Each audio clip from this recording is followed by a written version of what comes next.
Jean-Michel. Donc on a parlé d'engagement, on a parlé beaucoup de ces choses-là. De tout. De tout. Au rond-point, tu as travaillé sur la question de la résistance, mais du rire de résistance. Hein, c'était vraiment au fronton du théâtre.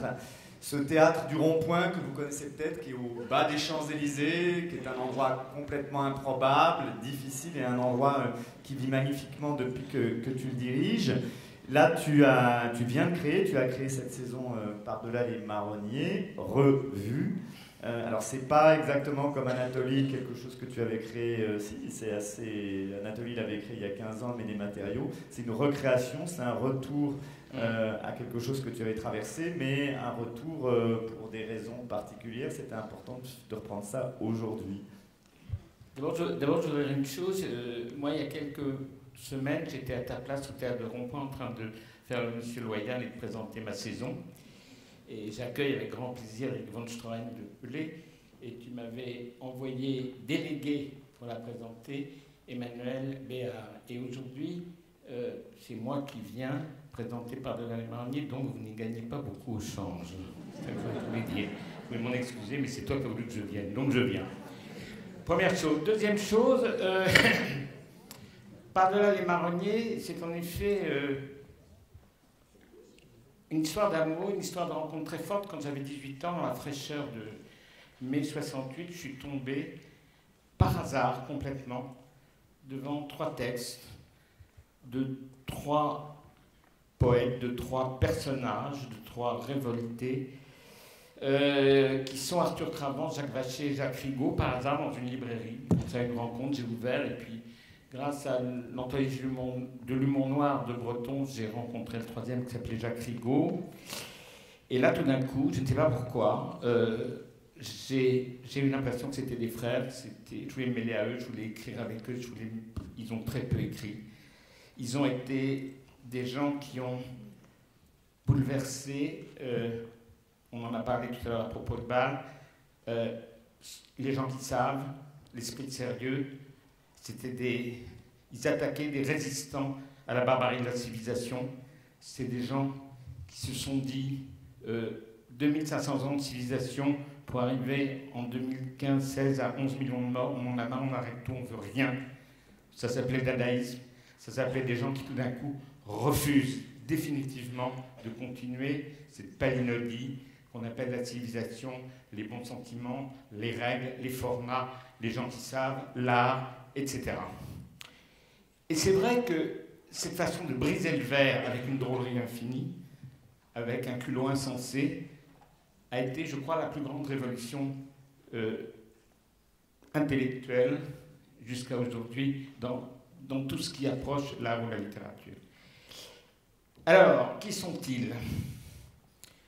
Arthur Cravant, c'était le neveu d'Oscar Wilde, c'est un type qui mesurait 2 mètres de haut, qui a écrit une revue qui s'appelait Maintenant, complètement folle, qui vendait dans la rue, dans une petite poussette d'enfants, et qui a été boxeur. Il disait « Je suis boxeur-poète, poète-boxeur ou boxette-poeur, au choix ».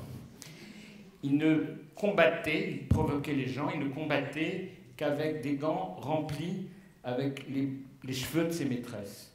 Sinon, il ne voulait pas combattre, ça lui semblait inintéressant. Et c'est quelqu'un qui a fui la guerre, qui a été absolument anti-guerre, etc., qui a fui à Barcelone, qui a provoqué le champion du monde de boxe, c'était Jack Johnson, l'équivalent de Tyson ou de Cassius Clay, simplement pour gagner de l'argent, qui se fait casser la gueule, qui est parti à New York rejoindre Duchamp, dont il a piqué la femme qui s'appelait Mina Loy, et là, on lui a dit « Est-ce que vous pouvez parler du dadaïsme et de tout ce qui se passe comme ça dans la violence de cette révolte que vous faites ?» Il est allé à l'équivalent de Carnegie, ivre mort, et il s'est déshabillé, et il a fait la conférence la plus insensée qu'on puisse faire sur la négation de ce qu'est l'art, etc., dans le refus de toutes les valeurs qui, disait-il, aboutissaient à cette chose mortifère qu'était la Première Guerre mondiale. Il a été arrêté par la police, on l'a sauvé, etc. Il a fui au Mexique, et un jour, il a épousé Mina Loy, la femme, enfin la compagne de Duchamp, et il a pris une barque dans le golfe du Mexique, il a ramé et on ne l'a plus jamais revu. ça a été une fusée, ça a été quelqu'un dont tous les dadaïstes parlent. Vous savez, c'est comme la Révolution française, on parle de Danton, de Saint-Just, de Robespierre, mais en réalité, c'était les autres avant qui l'avaient fait, c'était les Braises qui avaient chauffé toutes les idées de dadaïstes, c'était eux, c'était ces gens incroyablement culottés dont l'œuvre était la vie. Non, ils ont écrit très peu de choses. Le deuxième, c'est Jacques Vacher, qui est probablement un des plus incroyables personnages à qui on doit beaucoup de choses. Jacques Vacher, c'était un dandy nantais qui adorait être très très bien habillé tout le temps et qui s'est engagé dans l'armée. Il a fait surtout une chose essentielle, c'est qu'il a écrit 24 lettres absolument démentes, incroyablement reconstituantes dans le langage. D'ailleurs, Cadio n'est pas très loin de ce personnage. Et il a écrit ça, ces lettres, un petit interne en psychiatrie qui travaillait dans l'armée. Et il se disait, il lui a dit, je suis l'inventeur de l'humour sans H. C'est un humour plus fort, parce qu'on enlève le H. Il n'y a même pas la... On y va directement sur le U, il n'y a même pas le côté humour. Non, humour tout de suite. U. Et il l'a envoyé, et cet homme, ce petit médecin, c'était André Breton, qui n'était pas André Breton, qui était médecin. Et à la lecture de ces 24 lettres, André Breton est devenu André Breton, et il a dit, à ce moment-là, il l'a surréalisé. Vacher l'a surréalisé, et Breton a dit, je lui dois tout, c'est à ce moment-là où moi, je suis devenu quelqu'un qui a voulu sortir de la route et aller créer ce qu'il a créé, c'est-à-dire le surréalisme. Vacher, aussi à la fin de la guerre, est parti à Nantes, et il est mort dans l'hôtel de France à Nantes à 24 ans en fumant de l'opium. Opium qui venait de son père qui était colonel et qui était un colonel qui venait du Vietnam, donc des colonies qui avaient ramené de l'opium. Et il est mort avec un ami dans cet hôtel Nantes en écrivant une lettre. Jean Sublime semble d'ailleurs savoir très bien si vous voulez en finir ou pas. C'était une petite, ce qu'on appelle une overdose. Le troisième, c'est Jacques Rigaud. Jacques Rigaud, c'était le prince du néant, le prince absolu de l'absurdité assumée. Il disait tout le temps, j'ai ma mort dans ma poche. Il disait une phrase que j'aime beaucoup, il disait, le jour se lève, ça vous apprendra. Voilà, c'est-à-dire que c'est magnifique, non? Et Cravant disait aussi une chose que j'aime beaucoup, il disait, les imbéciles ne voient le beau que dans les belles choses. C'est-à-dire que c'était des gens qui ont remué sans arrêt les certitudes.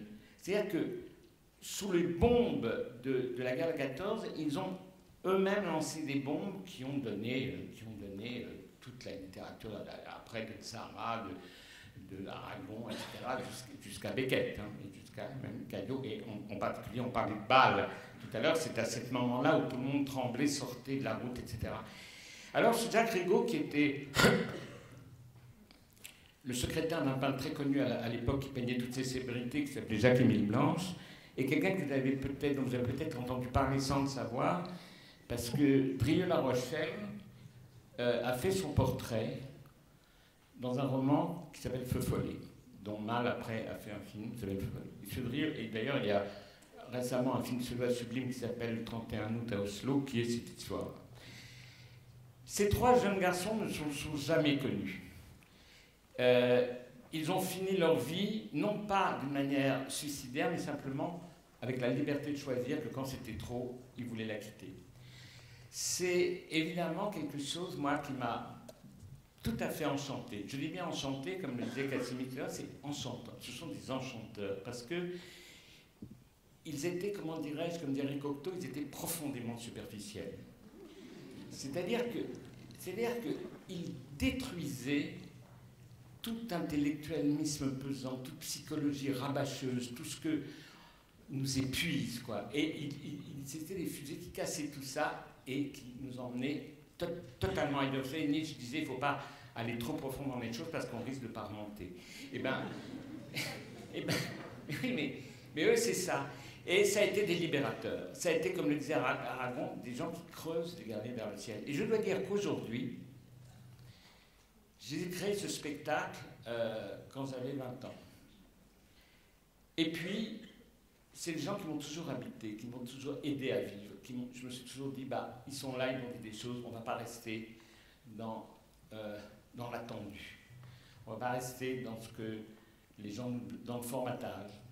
Et puis, quand des gens avec qui j'ai beaucoup travaillé, notamment dans des émissions de télévision qui s'appelaient Palace et Merci Bernard que j'avais faites, qui sont mes amis de Charlie Hebdo, qui ont été des grands enfants qui se moquaient des bêtises des adultes, qui avaient l'insolence d'être, cette insolence d'être que ces trois types avaient aussi, quand ils ont été massacrés par des balles de Kalachnikov, je ne sais pas pourquoi, 35 ans après, ils me sont revenus en moi complètement. Et je me suis dit, ils disaient la même chose, c'est-à-dire qu'ils disaient respirons, creusons des galeries dans le ciel, allons ailleurs. Ils n'ont pas été tués par des balles de Kalachnikov, ils ont été tués par une société étouffante, épuisante, de certitude, cette réalité qui nous épuise quand on dit, vous savez, il faut quand même regarder la réalité en face. Skutner, un surréaliste belge, disait il faut regarder la réalité en farce. Et je pense qu'eux ont fait ça, et tout d'un coup, en hommage, je n'ai pas continué à dire je suis Charlie, en hommage à ces gens-là qui sont tous morts, je parle de Bolonsky, de Camille Sarr, avec qui j'ai tellement travaillé, ces gens-là, j'ai voulu leur rendre hommage en disant que 100 ans avant eux, il y a eu trois types, un peu différents, mais aussi révoltés, aussi enchanteurs, qui ont tellement libéré de la pesanteur du savoir, de la pesanteur des gens qui vous formatent, que j'ai envie de leur rendre hommage en recréant ce spectacle, c'est-à-dire, c'est pour ça que c'est revu. Et évidemment, j'ai souhaité les mettre, parce qu'ils disent des choses absolument magnifiques et définitivement plus fortes que tous les discours qu'on peut faire sur eux, et que je suis en train de faire de manière un peu ennuyeuse, mais j'ai voulu les mettre dans la futilité qu'ils adoraient d'un musical. Donc le spectacle est monté dans la futilité d'un musical 1920. Il y a 5 tableaux qui sont la guerre, l'amour, l'art, l'ennui, la mort. Et voilà. Et ce spectacle, j'en ai eu besoin, comme on a besoin tout d'un coup d'un peu d'eau fraîche dans ce monde qui n'est plus qu'une bouillie, un brouillard et un brouillon où on ne respire plus. Et eux m'ont fait respirer, j'espère qu'ils vous feront respirer aussi.